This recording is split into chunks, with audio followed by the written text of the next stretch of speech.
Il est 13h et bientôt 4 minutes. Vous êtes sur la chaîne qui rassemble. Pardon pour ces quelques petites minutes de retard.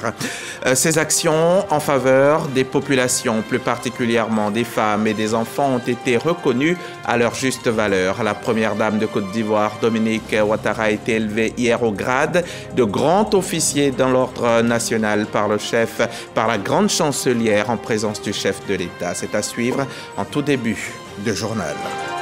Le Fonds monétaire international a présenté son rapport semi-annuel d'octobre 2022 des perspectives économiques régionales Afrique subsaharienne. Un rapport qui déplore l'environnement économique actuellement éprouvé par quelques bouleversements à travers le monde. C'était en présence des ministres de l'économie et du budget. Au Burkina Faso, le président de la transition a annoncé qu'une tentative de coup d'État a visé son pouvoir la semaine dernière. Lundi dernier, des centaines de personnes avaient manifesté dans la capitale pour également dénoncer une tentative de déstabilisation du régime en place. Elles s'étaient réunies à la place de la Nation pour apporter leur soutien au président de la transition. Dominique Ouattara, première dame de Côte d'Ivoire, élevée à la dignité de grand officier de l'ordre national le jeudi 1er décembre pour service rendu à la nation et son engagement humanitaire depuis plus de 20 ans. Dominique Ouattara salue, elle salue donc et remercie tous les acteurs majeurs qui se sont engagés à ses côtés et qui ont accompagné ses actions durant toutes ces années. Le reportage de Viviane Haïm. 42 ans d'action humanitaire, presque une vie entière. Au départ, en 1980, comme simple bénévole qui vient en aide aux enfants de la rue dans la commune du Plateau. Puis en 1994, comme initiatrice d'un centre d'accueil baptisé la Case des enfants, qui héberge et s'occupe des enfants de la rue et des orphelins. En 1998, comme fondatrice de la Fondation Humanité à Children of Africa, qui œuvre pour l'épanouissement de l'enfant au plan social, sanitaire et éducatif. Depuis 2011, comme présidente du Comité national de surveillance des actions de lutte contre la traite et l'exploitation des enfants, initiatrice depuis 2012 d'un fonds de microcrédit qui permet aux femmes ivoiriennes qui ne peuvent accéder à un prêt dans les structures bancaires traditionnelles de pouvoir bénéficier d'un crédit remboursable sans intérêt pour leur permettre d'entreprendre des activités génératrices de revenus. Bâtisseuse d'un hôpital moderne dédié aux soins de la mère et de l'enfant. Bâtisseuse de centres d'accueil et d'apprentissage pour enfants victimes de traite et d'exploitation. De centres d'accueil et d'apprentissage pour enfants en conflit avec la loi. Bâtisseuse de lycées de classe exceptionnelle dans la très peuplée commune d'Abobo. La liste des actions initiées est longue. Aussi, ce jeudi 1er décembre 2022, la nation ivoirienne a décidé d'honorer à son tour son illustre fille, la première dame de Côte d'Ivoire, Dominique Ouattara, et lui dire merci pour tant de dévouement et d'altruisme. La cérémonie de distinction a drainé du monde, au premier rang son époux et plus fidèle soutien, le président de la République Alassane Ouattara. Plusieurs témoignages d'heureux bénéficiaires de ces actions, ou encore de proches, sont venus révéler des aspects peu connus de cette passionnée d'humanitaire. Grâce à vous, chère maman, vos enfants de la case sont devenus des adultes responsables. Eric Bacon est en Chine et prépare un doctorat en génie biomédical. Un autre, Nguesson Eric Kwame, notre dévancier, est professeur de menuiserie au centre de formation professionnelle d'Azopé depuis plusieurs années. Gbane Badaoudou a un diplôme d'ingénieur en comptabilité financière et audit. Claver Ngoran a une licence en électrotechnique. Et Cécile Frey-Zawi est étudiante à l'INGS pour être professeure de sport. La liste est longue, aussi je ne peux tous les citer. Mais sachez que, grâce à vous, nous avons un avenir radieux désormais. Aujourd'hui, je raconte mon histoire, mais je raconte l'histoire de beaucoup de femmes de la Côte d'Ivoire qui, grâce au prêt FAFSI, aujourd'hui sont indépendantes financièrement, arrivent à s'occuper de leur famille, subvenir à leurs besoins. Des mamans qui étaient dans des situations difficiles, mais aujourd'hui sont une fierté dans leur communauté, grâce à leurs activités. Aujourd'hui, maman Dominique Ouattara Je voudrais vous dire merci. Merci pour tout ce que vous faites pour nous. Je réfléchis parfois, je me dis sans vous, qu'est-ce que j'allais devenir parce que ce n'était pas facile. Sans emploi, on ne peut pas toujours tendre la main. Aujourd'hui, j'arrive à subvenir à mes besoins, aux besoins de mes petits frères, et maman est fière de moi. Merci, Papa Ado. Parce que si maman Dominique Ouattara arrive à poser autant d'actions, nous savons que vous êtes le pilier et que vous la soutenez. Est-ce trahir un secret que de dévoiler qu'à un certain moment de votre vie, cher Dominique, votre goût des autres était tel que vous rêviez d'embrasser une carrière ecclésiastique, c'est-à-dire devenir religieuse. Si votre vœu n'a pas été exaucé par Dieu, le Tout-Puissant vous a quand même entendu, puisqu'il vous a fait don d'un cœur intelligent. Un cœur intelligent, le roi Salomon suppliait l'Éternel de lui accorder ce cœur-là. Mais quelle chance vous avez, ma chère Dominique, vous en êtes dotée. Et là, vous avez une arme redoutable pour agir utilement. Pour nous, vous appartenez incontestablement à la lignée des reines du cœur. La cause est entendue. Voulant vous consacrer davantage à cette cause qui vous tient tant à cœur, vous avez cru bien de créer en 1998 une fondation dénommée Children of Africa. Personne n'en doute, vous êtes profondément engagé dans le combat pour l'épanouissement de la femme, pour son accomplissement, sans être pour autant une féministe invétérée. Sans doute fallait-il ces qualités combinées pour opérer cette alchimie avec un époux au destin tellement singulier. Ayant pratiqué le couple, je puis affirmer qu'Alassane et Dominique vivent un amour fusionnel depuis qu'ils se sont mariés. Au nom de tous vos invités, de tous vos amis ici présents, je voudrais vous dire notre joie infinie de vous voir honorés d'une façon si éclatante par la nation. Honneur à vous, Dominique. Rappelant pour sa part le grand mérite de l'impétrante et les innombrables services rendus à la nation, la grande chancelière de l'Ordre national lui a décerné au nom du président de la République, qui est intervenu à sa suite, une haute distinction honorifique. C'est une femme qui mérite d'être admirée.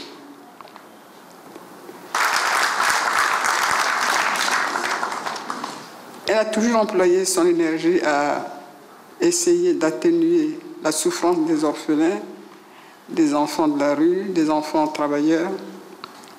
Elle a toujours voulu aider les femmes à être plus autonomes et plus fortes dans la société. Elle le confirme en affirmant, et je cite, « Dès qu'un enfant avait un problème, j'étais là pour l'aider. » La fibre humanitaire, on l'a ou on ne l'a pas. Fin de citation. Oui, cher Dominique Ouattara, vous avez mérité que la nation vous remercie et reconnaisse vos bienfaits envers elle et vos mérites.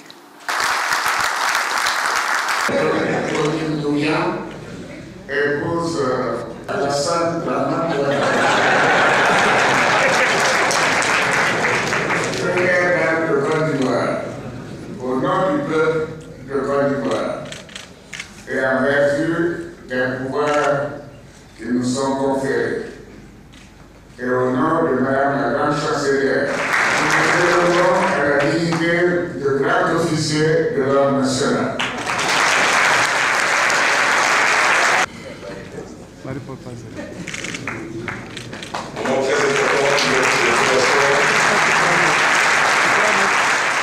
C'est avec un bonheur visible que la première dame Dominique Ouattara a accueilli cette insigne marque de reconnaissance nationale. Cette distinction Je voudrais la dédier à mon cher époux, le président Alassane Ouattara, qui m'a toujours soutenu dans l'accomplissement de mes projets et de mes actions humanitaires. Mon chéri, je te remercie du fond du cœur d'avoir cru dès le départ en mon engagement et de m'avoir soutenu durant toutes ces années. Tu as grandement contribué à ce que j'assume pleinement mon rôle, tout d'abord de présidente de la Fondation Children of Africa, puis de première dame de Côte d'Ivoire à tes côtés. Je voudrais te dire que je t'aime et que je suis fière d'être ton épouse.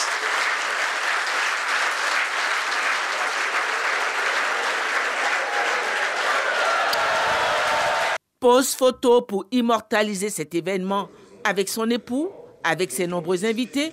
Ce sacre qui vient consacrer des décennies d'efforts au service de ses semblables ne sera certainement pas le dernier. La récipiendaire a annoncé vouloir aller de l'avant et s'investir encore plus. Un reportage signé Viviane Haïm. Eux sont une vingtaine d'hommes, de jeunes hommes et de jeunes femmes qui viennent d'obtenir leur diplôme de master professionnel en management de grands projets. Un diplôme obtenu à l'INPHB, l'Institut national polytechnique Félix Houphouët-Boigny. Ces désormais ingénieurs en travaux publics ont reçu cette semaine leur parchemin des mains du ministre de l'Équipement et de l'Entretien routier. Le témoignage de Mamadou Kouassi.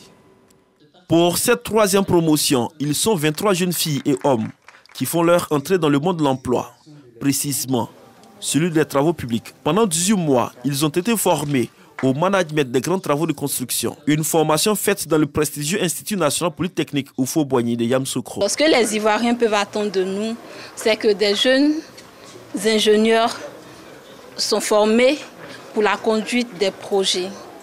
La Côte d'Ivoire peut compter sur les 23 auditeurs qui sont sortis pour contribuer à son développement. L'accès à ce master professionnel requiert des critères très pointueux. Avoir un diplôme Bac+5, c'est-à-dire un master ou un diplôme d'ingénieur. Ensuite, bien entendu, être de différentes nationalités. Et puis également, nous recrutons sur la base d'un concours, donc sélection des dossiers d'abord, suivi d'un entretien qui est réalisé par des professionnels et des enseignants de métier. L'initiative de cette formation est de PFO Construction, une entreprise de BTP. Cette formation permet au secteur du BTP de se créer un réel vivier de managers compétents pour gérer des projets de plus en plus complexes et structurants. Après 3 promotions, nous avons formé 68 étudiants et généré 43 emplois chez PFO Construction. Parrain de cette troisième promotion, le ministre Amédée Kofi Kwaku a exhorté ses filleuls à l'abnégation et surtout au sérieux dans le travail afin de contribuer à la construction de la Côte d'Ivoire moderne. La vision du président Alassane Ouattara, elle est grande, elle est claire. Et il nous faut des ingénieurs de qualité, des techniciens de qualité.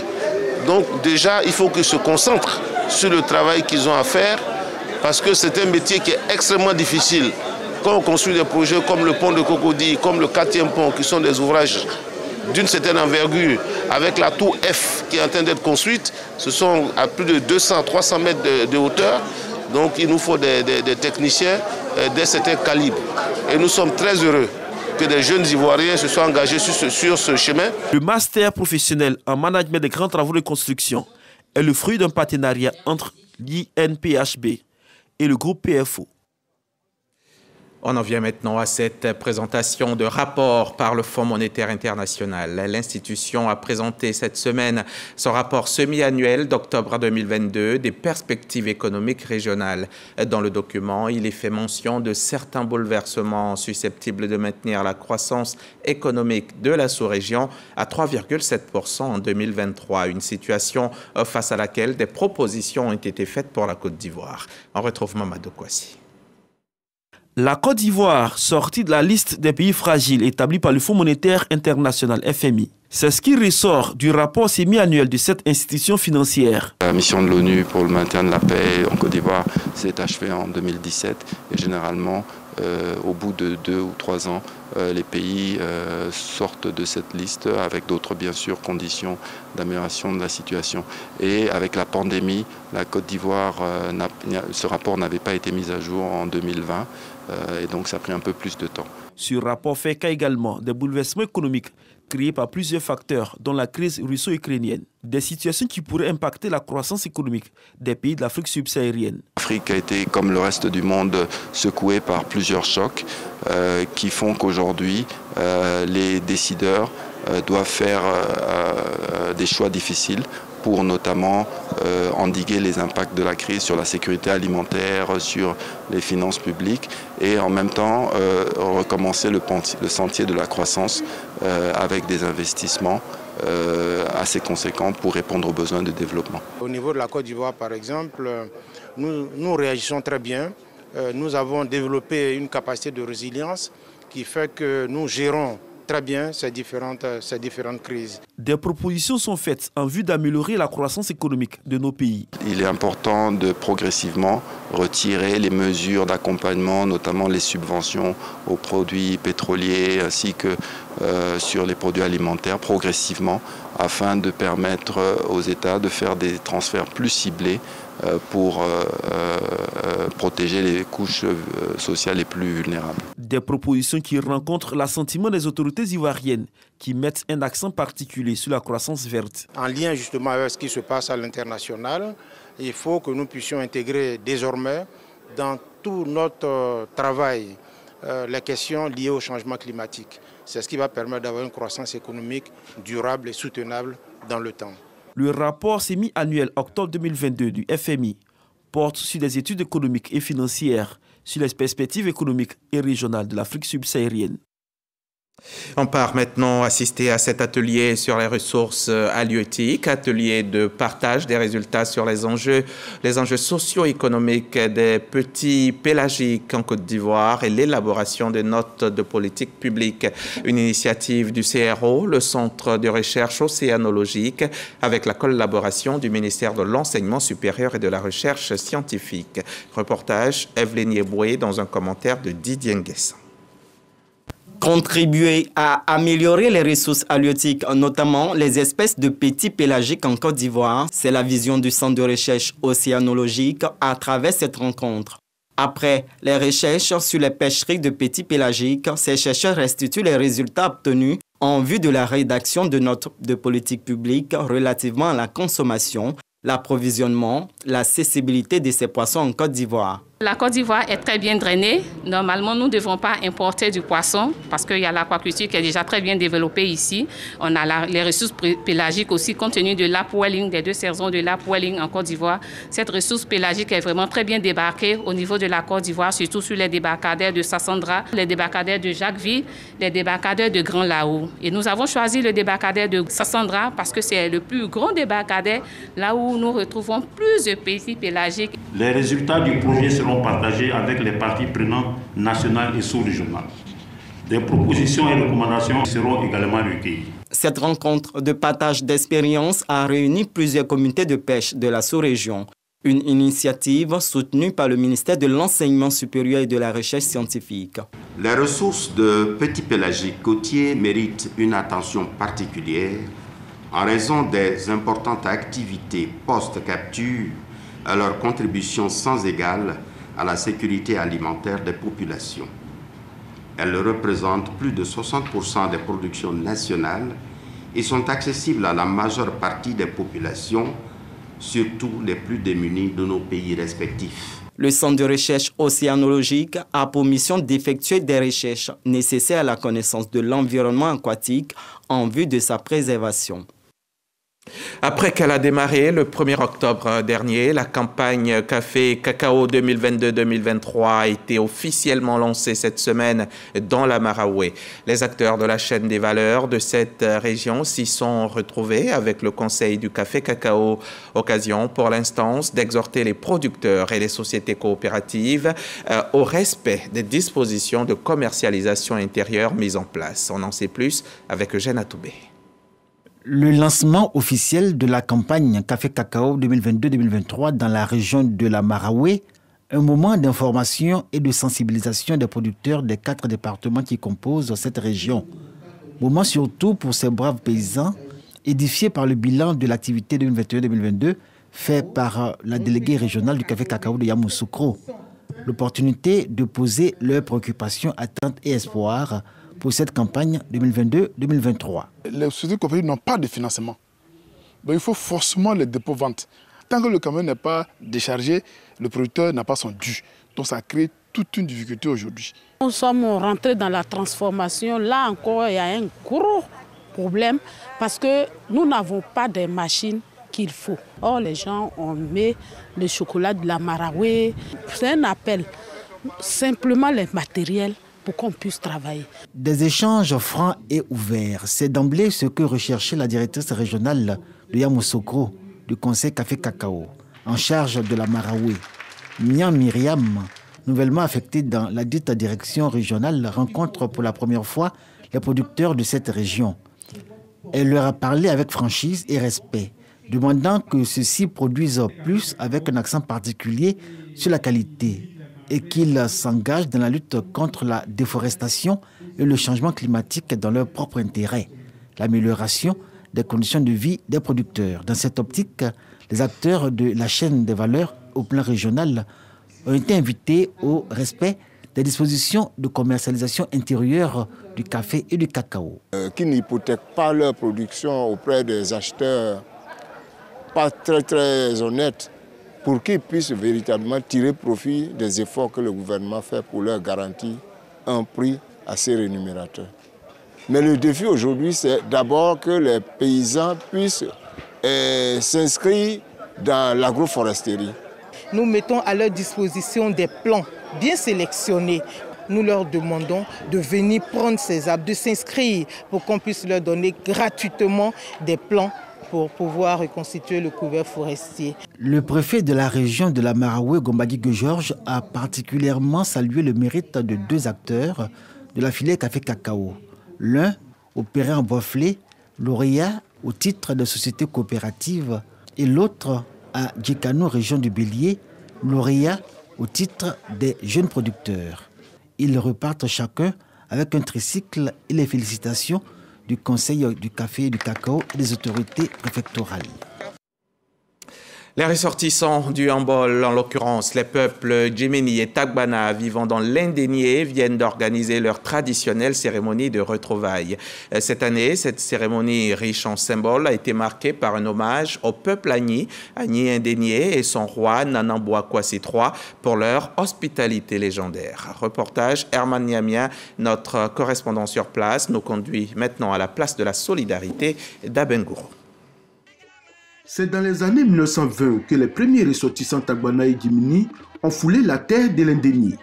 Depuis lors, ils ont su s'intégrer en contractant même des mariages avec des fils et filles du peuple Agni. Mais mieux, depuis leur installation sur cette terre de l'Indénié, ils n'ont jamais été mis en difficulté par leurs hôtes. Pour magnifier cette intégration réussie, la communauté du Hambol vivant à Abengourou a décidé de rendre un hommage mérité au peuple Agni de l'Indénié et à son roi Nanamboa Kwasi III pour leur hospitalité légendaire. Comment ne pas rendre un vibrant hommage à ce peuple épris de paix qui a favorisé l'installation et l'intégration des communautés du Hambol sur ces terres depuis des décennies. Les communautés du Hambol remercient Sa Majesté Nanamboa Kwasi III d'avoir rendu possible le vivre ensemble. Une forte délégation du Hambol conduite par le doyen des cadres, le général Wassena Kone, et la doyenne des cadres, l'ex-ministre Assana Sangaré, était présente pour exprimer son approbation à cette initiative, exemplaire de leurs frères et sœurs vivant dans l'Indénié. Je voudrais, avec la même sincérité que mes frères de la grande région du Hambol, m'associer pleinement à cet hommage qui vous est rendu ainsi qu'à vos sujets. Merci au roi, merci à vous qui êtes venus représenter le roi. Vous lui direz toute notre admiration pour la grande et bonne ambiance qu'il a su créer dans tout son royaume. La démarche de la communauté du Hambol vivant dans l'Indénié a été saluée par les représentants du maire d'Abengourou et du président du conseil régional de l'Indénié, Guablin, qui se sont exprimés au nom du roi Nanamboa Kwasi III. En décidant de rendre hommage à cet homme exceptionnel, garant et référent moral du peuple ndénien, vous avez vu juste, car Sa Majesté, Nana Kwasi III, est un homme de paix, ayant pour souci majeur de rassembler et de consolider le tissu social pour faire de son royaume un royaume fort et dynamique. Cette journée de reconnaissance des ressortissants du Yambol au peuple Agni de l'Indénié a été aussi marquée par une conférence prononcée par le journaliste Eugène Kakou, par ailleurs directeur de la radio Agnia FM, sur le thème « L'intégration des peuples du Yambol dans l'Indénié Guablé ». Il est donné de constater qu'en dépit du décret portant réglementation des transports particuliers de personnes, certaines personnes s'adonnent à l'exercice illégal de mise en relation des usagers avec des entreprises de transport à travers des plateformes de réservation irrégulièrement constituées. L'administration des transports rappelle qu'à ce jour, seules les sociétés Yango, Uber et Hitch ont obtenu un agrément pour l'exercice de l'activité concernée. L'administration des transports rappelle également que l'exercice illégal de l'activité de mise en relation est puni par la réglementation en vigueur. Elle invite par conséquent les personnes désireuses d'exécuter cette activité à se conformer aux dispositions du décret numéro 2021-860 du 15 décembre 2021, fait à Abidjan le 1er décembre 2022, signé des mains de Dioman Kone, magistrat hors hiérarchie, directeur de cabinet au ministère des Transports. L'INJS, l'Institut national de la jeunesse et des sports, aura bientôt sa piscine olympique. Cela dans le cadre du vaste programme d'aisance aquatique lancé par le gouvernement en octobre dernier. Hier, c'est le ministre des Sports qui en a posé la première pierre à Marcory. Reportage Arsène Kwasi, commenté par Jean-Sylvain Risso. Le ministre des Sports, Paulin Claude Danhaut, a procédé à la pose de la première pierre de la piscine olympique de l'INJS après celle de la commune d'Abobo, dont les travaux ont été lancés par le Premier ministre Patrick Hachi. Bâti sur une superficie de 4632 mètres carrés, la réalisation de ce bassin nautique multifonctionnel vient combler un vide dans la formation des formateurs de l'INJS. Et les travaux de construction vont durer 2 ans. Je voudrais me réjouir qu'après 61 ans, l'INJS a enfin sa piscine olympique.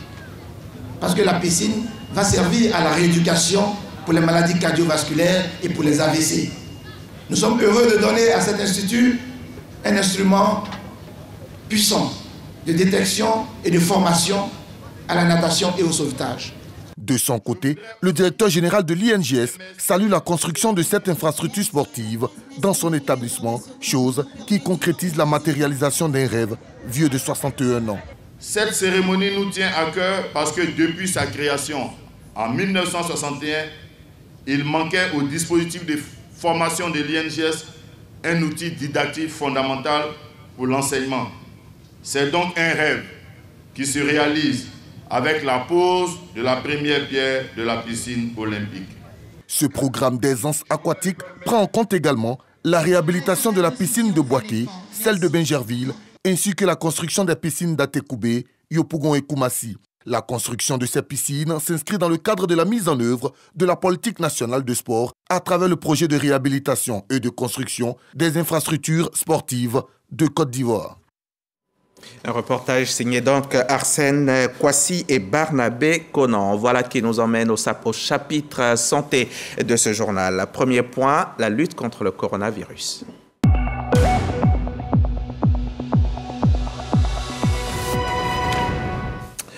En Côte d'Ivoire, le coronavirus a fait depuis mars 2020 87 887 cas confirmés de Covid et 830 décès.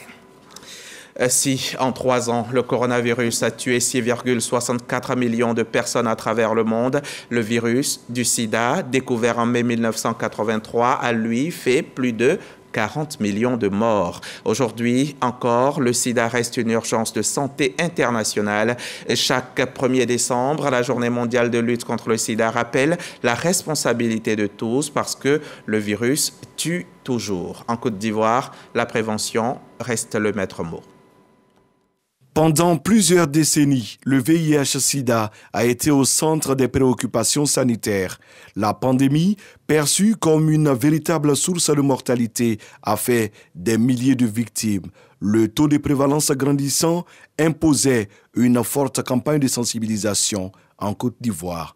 Plus de 30 ans après l'apparition des premiers cas en Côte d'Ivoire, la tendance s'est progressivement inversée. Les chiffres alarmants font désormais place à l'espoir. Au cours de ces 10 dernières années, nous avons observé non seulement une diminution de la prévalence de la maladie dans la population générale, nous sommes passés de 4,7% de prévalence en 2010 à 1,9% à fin 2021. On peut dire que nous avons donc inversé la trajectoire de l'épidémie du sida en Côte d'Ivoire, même si la maladie n'a pas totalement disparu, elle est encore là, mais nous sommes sur la bonne voie et il nous reste quelques efforts communs à faire pour arriver à l'élimination du sida. Et l'objectif fixé, c'est fin 2030, nous devons arriver à éliminer le sida dans notre pays. Malgré les nombreuses victoires acquises, le combat contre le VIH-Sida reste un défi permanent. Le taux d'information a un peu diminué. Comme on ne parle plus assez de ça, bon, pour nous, il n'y a plus de sida alors que ça existe vraiment. Je fais un appel aux différentes associations pour plus de sensibilisation sur ce fléau, cette grande maladie-là. Le 1er décembre, journée mondiale de la lutte contre le sida, est un appel à la vigilance. C'est dans nos jargons ivoiriens, on a l'habitude de dire que je ne veux pas manger la banane avec la peau, ni le bonbon avec tic. Ça, il faut le dire que c'est très dangereux. Pour une personne qui a le sida, si tu veux faire le rapport avec quelqu'un, tu ne sais pas le X ou même le Y a le sida. Donc, je préférais qu'on se protège. En Côte d'Ivoire, la célébration officielle est prévue dans les semaines à venir. Wilfried Dokwa, Serge Koléa et Barnabé Conon. L'actualité internationale à présent. On part au Burkina Faso où le président de la transition, le capitaine Ibrahim Traoré, a annoncé qu'une tentative de coup d'État a visé son pouvoir la semaine dernière. Il a rencontré plusieurs organisations de la société civile hier jeudi à Ouagadougou pour faire le point sur les actions à venir dans le cadre de la lutte antiterroriste et solliciter leur soutien dans la veille citoyenne. Il voudrait ainsi mettre fin à toute tentative de déstabilisation de la transition. Lundi dernier, ce sont des centaines de personnes qui avaient manifesté dans la capitale pour dénoncer une tentative de déstabilisation du régime en place. Elles s'étaient réunies à la place de la Nation pour apporter leur soutien au président de la transition. Au Sénégal, ce sont de très nombreuses réactions d'indignation que l'on observe après des violences contre une députée jeudi dernier, donc hier, à l'Assemblée nationale. Amine Diaye de la majorité a été giflé par un élu de l'opposition. La séance consacrée au budget du ministre de la Justice a été suspendue. La tension a été montée ces derniers jours dans l'hémicycle où majorité et opposition sont désormais au coude à coude. Dimanche, une altercation avait déjà agité l'Assemblée après des propos d'Amine Diaye contre le chef religieux Serigne Moustapha Sy, membre de l'opposition. Et c'est la fin de cette édition. Merci de votre confiance. Je reviens demain à 13h. C'est sur la chaîne Kiras.